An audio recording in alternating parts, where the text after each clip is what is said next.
Okay, my brilliant students, and welcome to our biology series. We're here to make sure you absolutely smash your WAEC, JAMB, and NECO exams. I'll be your guide through everything you need to know. All right, let's get right into it. Today, we're tackling basic ecological concepts. Now, listen, this isn't just any topic. It is the absolute foundation, the building block for the whole ecology section in your syllabus. So getting this right is totally crucial for your exam success. So you might be wondering, why do the examiners love this topic so much? Well, it's because it tests your grip on the fundamentals, the key definitions, the different parts of an ecosystem, and how it all applies in the real world. If you can nail this, you are setting yourself up for some serious marks. So, here's our game plan for today. First, we'll look at the big picture of ecology. Then, we'll zoom into ecosystems and how energy flows through them. After that, and this is the important part, we'll practice with real past exam questions. And we'll wrap it all up with a quick summary and my top exam tips. Let's do this. Okay. First up, Section 1, Ecology, the big picture. Let's get a handle on the world all around us. So, what on earth is ecology? Simply put, it's the science of how living things interact with each other and with their non-living environment. I mean, just think about how pollution in our Nigerian rivers affects the fish, right? And then how that affects the communities that rely on fishing. That entire chain of events, that's ecology in action. And it's why it's so important. Great. Now that we have the big picture, let's zoom in a little for Section 2, where we're going to break down the environment into what we call ecosystems and their different levels. Okay. So here's a key definition. An ecosystem. It's a natural unit where all the living parts, which we call biotic, and all the non-living parts, or abiotic, interact with each other. Just imagine a small garden in Lagos. You've got the plants, the insects, the worms, those are the biotic parts. And you've got the soil, the sunlight, the rain, those are the abiotic parts. All of it working together, that's your ecosystem. Now, remember those two words, biotic and abiotic. They are pure exam gold. And this slide breaks down that difference perfectly. Biotic means living, right? The producers, like plants that make their own food. The consumers, like animals that eat other things. And the decomposers, like bacteria and fungi that break everything down. Then you have the abiotic. Everything non-living that makes life possible. Sunlight, water, soil, temperature, you name it. Examiners love to ask for examples of each. So make sure you know this. You see, ecology is organized in levels, kind of like building blocks. It starts small with a habitat. That's just a specific place where an organism lives. Now, if you have a group of the same species in that habitat, that's a population. All the different populations living together, that's a community. Now add in the non-living abiotic factors like soil and water, and boom, you have an ecosystem. And when you put all the ecosystems on Earth together, you get the biosphere. See, it all connects. All right, Section 3. This is where the action happens. We're talking energy flow and interactions. In other words, who eats whom, and why that is so important for the survival of the whole system. Let's make this super real. Picture this. We're in a Nigerian grassland.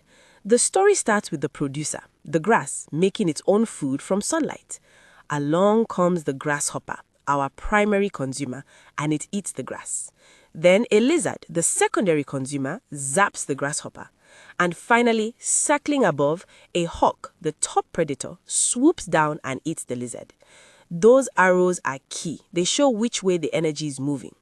Now, here's a concept that WAEC, JAMB, and NECO all absolutely love to test.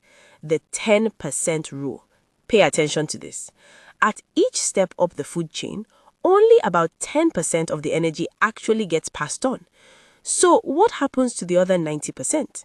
Well, it's used for life processes like moving around and breathing, or it's just lost as heat. This huge energy loss is why food chains are usually pretty short. There's just not enough energy left at the top to support tons of predators. And of course, that whole flow of energy is massively affected by our environment. This brings us back to our friends abiotic factors and biotic factors. Let's look at some local examples to make this crystal clear. An abiotic factor, a non-living thing, could be a drought in the Sahel region, which drastically affects crop farming. A biotic factor, a living interaction, could be pests like insects destroying a farmer's yam harvest. Understanding this difference is absolutely key. Alright, section 4. Time to put on your exam hats. This is where we stop just learning and start applying. Let's practice with real past exam questions so you know exactly how to get every single mark. Here we go. A real question from WAEC 2018. Now, the first thing you should always do is look at the command words.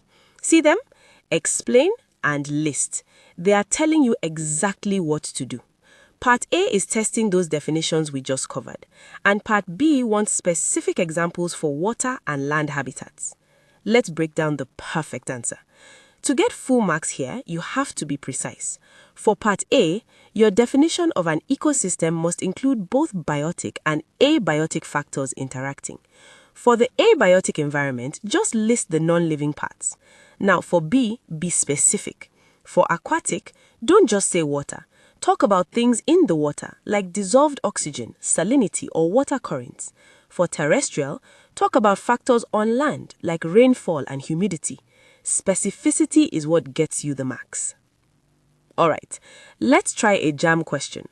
I know it's from 1978, but trust me, this concept is timeless and they still test it today. It's asking what you call the study of organisms and their environment on an abandoned farm. This is a classic test of your precise definitions. The secret here is that one little word, and. An abandoned farm has organisms. That's your community of plants and insects. And it has the environment, the abiotic factors like the soil, the sun, the rain. So, a community plus abiotic factors equals an ecosystem. That's why E is the correct answer. The most common trap here is choosing habitat. But remember, a habitat is just the address.